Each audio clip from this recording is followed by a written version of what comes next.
मेरे प्रिय बच्चे, अपने भीतर तुम्हें ऐसी हिम्मत उत्पन्न करनी है जिसे चाहे कोई भी परिस्थिति हो तुम खुद को कमजोर न समझो। यह समय एक ऐसे दौर को प्रारंभ कर रहा है जहां तुम्हें साहस की सबसे ज्यादा आवश्यकता है।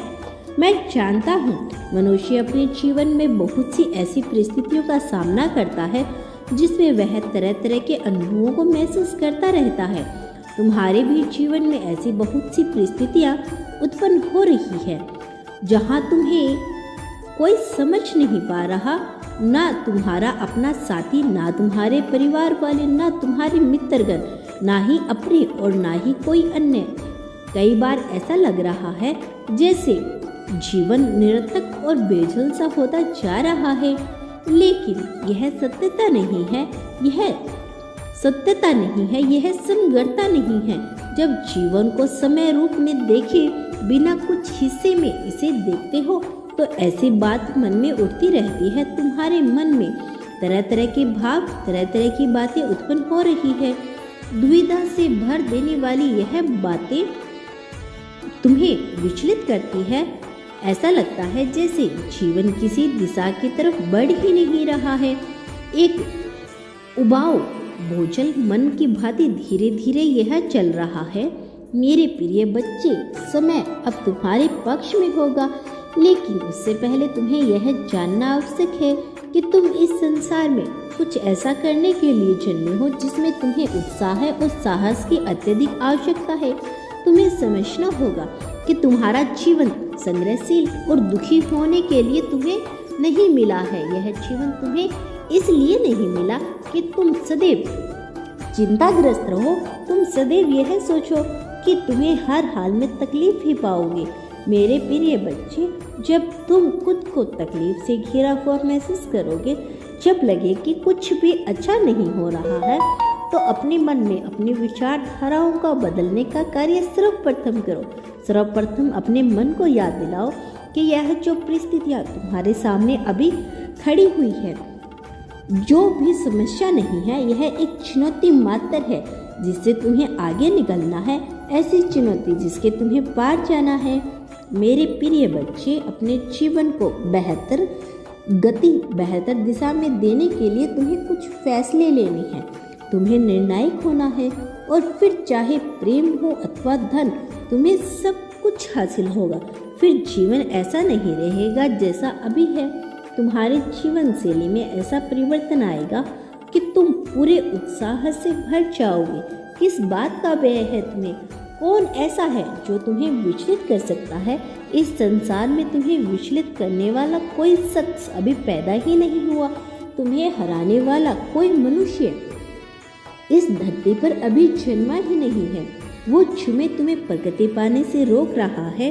तुम्हारी अपनी विचारधारा है।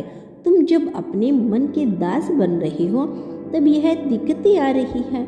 वास्तव में तुम्हारी बुद्धि को सब कुछ पता है, सारा ज्ञान है, उसे पता है बहुत ही अच्छे तरीके से कि उसके लिए क्या उचित है, क्या अनुचित है। तुम्हारे दिल को बेहतर तरीके से पता है उसे किस चीज़ से प्रसन्नता मिलती है। लेकिन तुम्हारा यह मन बहुरूपिया बनकर तुम्हें बार बार छल रहा है। तुम्हें वास्तव में अपने इस मन पर ही नियंत्रण पाकर उस पर काबू करना है। मेरे प्रिय बच्चे, जीवन एक सुनहरी बेला है, एक युग है। जीवन एक ऐसी काल है जिसका हर दिन आनंद से भरा हुआ होना चाहिए। यदि तुम्हारा दिन आनंद से भरा हुआ नहीं है तो तुम्हें इसके पीछे कारण को ढूंढना होगा। यदि तुम सदैव इसीलिए चिंता में रहते हो क्योंकि तुम अपने जीवन से संतुष्ट नहीं हो, सदैव आभार का विचार कर रहे हो, तुम्हें याद रखना होगा जो तुम्हें मिला है वह भी उपहार ही स्वरूप। इसीलिए जब तक तुम अभाव के विचारधारा में रहोगे, चिंता में लगे रहोगे। जब तुम अभाव के बजाय आभार के विचारधारा में अपने आप को लेकर जाओगे तब तुम्हारा मन प्रसन्न हो जाएगा। दूसरा, जब तुम अनुशासनहीन होते हो तब तुम लक्ष्य विहीन होते हो। जब तुम्हारा ध्यान अनियंत्रित नहीं होता। मैं जानता हूँ कई बार लोगों की बातें तुम्हें विचलित करती है, कई लोगों की बातें तुम्हें ताने जैसी प्रतीत होती है। तुम्हें लगता है कि तुम्हारे साथ यह सब कुछ इसलिए हो रहा है क्योंकि तुम में कोई कमी नहीं है और दूसरे तुमसे चल रहे हैं, ईर्ष्या कर रहे हैं, जिसके कारण तुम परेशान होते हो। मेरे प्रिय बच्चे, मैं तुम्हें अभी एक बहुत ही छोटी सी कथा सुनाऊंगा, एक छोटी सी कहानी जिसके माध्यम से फिर तुम्हें बात स्पष्ट रूप से समझ आएगी। मेरे प्रिय, इस संसार में बहुत सी घटनाएं घटी। उन घटनाओं में एक बार कुछ ऐसा हुआ कि मनुष्य जो थोड़ा छोटे कद का था, जिसका रंग सांवला था, वह अपने कार्य पर जाया करता था। जो उसके परिवार, उसके रिश्तेदार और आसपास के लोग उसे बार बार ताना दिया करते थे। उसके कद काठी, उसके रंग रूप को लेकर उसका उपहास उड़ाया करते थे, जबकि वास्तव में उसके कद काठी, उसका रंग औसत दर्ज का था ही नहीं। वह बहुत सांवला था, ना ही बहुत छोटा, किंतु इतना लंबा अथवा गोरा भी नहीं था कि लोग उसकी प्रशंसा करें, ना ही इतना सांवला, ना इतना छोटा कि लोग उसकी बुराइयां करें, किंतु लोगों को कार्य उपहास उड़ाना होता है। कई लोगों को उसमें आनंद आता है, यह उनका धर्म है। तुम्हें उस पैरों में नहीं पड़ना, उनसे विचलित नहीं होना, किंतु वह मनुष्य नियंत्रण उनकी बातें सुनकर स्वयं को ही छोटा तुच्छ प्राणी मानने लगा था। वह अपने जीवन से इतना रुष्ट रहने लगा कि उसे समझ ही नहीं आता था कि वह क्या करे। प्रिय बच्चे, वह स्वयं को कमजोर आंकने लगा, स्वयं को हारा हुआ, थका हुआ महसूस करने लगा। उसे लगा जैसे प्रकृति ने उसके साथ अन्याय किया है।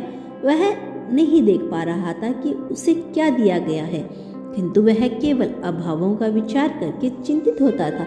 और इसी चिंता में, उसी तनाव में एक दिन उसने निर्णय लिया कि वह अपने जीवन को समाप्त कर देगा, वह आत्महत्या करेगा। ऐसा विचार करके वह एक पहाड़ी के पास चला गया ताकि वहां से कूदकर वह अपने जीवन का त्याग कर सके।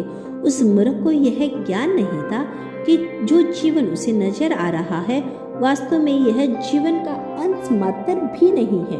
मनुष्य को लगता है कि इस धरा पर ही उसका जीवन सत्य है, किंतु ना जाने कितने ही सूक्ष्म जीवों में बंटा यह जीवन समग्र रूप से कितना विशाल है।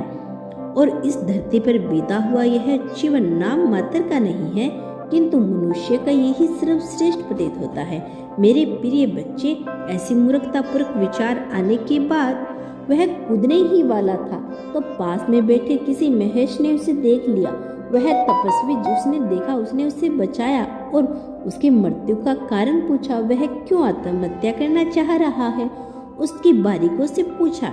उस व्यक्ति ने अपनी संपूर्ण विद्या से उस तपस्वी को बताया। यह बात सुनकर तपस्वी ने कहा, प्रिय, मैं तुम्हारी समस्या का समाधान अवश्य करूंगा और मैं तुम्हें ऐसा दूंगा जिससे तुम पूरी तरह से ठीक हो जाओगे और तुम्हें कोई कुछ नहीं कहेगा। ऐसा सुनकर उस व्यक्ति की बाहें खिल गई, चेहरे पर मुस्कान आ गई। उसने पूछा, मुझे क्या करना होगा? तपस्वी ने कहा, जो कार्य मैं तुम्हें बताने जा रहा हूँ वह बड़ा साधारण है। तुम एक बार इसे संपन्न करोगे तो तुम्हें वह शक्ति प्रदान करूंगा। वह सब कुछ करने को तैयार था। उस मनुष्य ने तपस्वी से पूछा और तपस्वी ने कहा, कल जब तुम मार्ग में चलो जहाँ लोग तुम्हारा उपहास उड़ाते थे, तब उसी मार्ग में आते हुए तुम्हें अपने हाथ में एक बड़ा बर्तन लाना है। जो बर्तन पूरी तरह से दूध से लबालब भरा हुआ रहेगा, उसे तुम्हें मेरे पास लेकर आना है। लेकिन याद रखना कि उस बर्तन से दूध की बूंद भी धरती पर नहीं गिरनी चाहिए। यह सुनकर वह मनुष्य वहां से चला गया। अगले दिन उसने ठीक वैसे ही किया। वह बर्तन से भरे दूध को लेकर उस तपस्वी के पास आने लगा। मार्ग में कई लोगों ने उसे देखकर उपहास उड़ाया, बात बात पर उसका मजाक बनाया। उसके कद काठी को लेकर और ऐसी पागलों जैसी हरकतों को देखकर लोगों ने उसका उपहास उड़ाया, किंतु उसने कोई प्रतिक्रिया नहीं दी, क्योंकि उसका पूरा ध्यान केवल इस बात पर था कि दूध की एक भी बूंद नीचे ना गिर जाए। मेरे प्रिय बच्चे, जब वह दूध का बर्तन लेकर उस तपस्वी के पास पहुंचा और उसने वह दिया, तपस्वी ने पूछा कि आज मार्ग में कितने लोगों ने तुम्हारा उपहास उड़ाया? उसने कहा, मैंने तो किसी की आवाज़ सुनी ही नहीं, क्योंकि मेरा पूरा ध्यान केवल इस बात पर केंद्रित था कि दूध की बूंद धरती पर ना गिरे। तब उस तपस्वी जन ने कहा कि मैं तुम्हें यही बताना चाहता हूँ कि जब तुम किसी लक्ष्य को साथ कर उसमें पूरी तरह से अपना ध्यान केंद्रित कर लेते हो, तब आसपास कोई क्या कहता है यह महत्वपूर्ण नहीं रह जाता।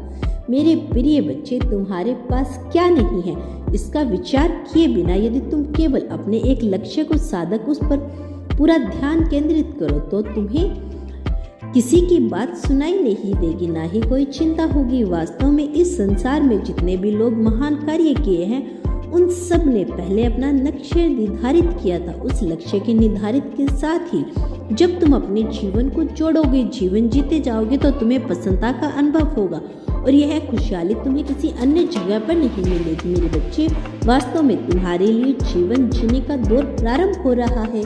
धन्यवाद।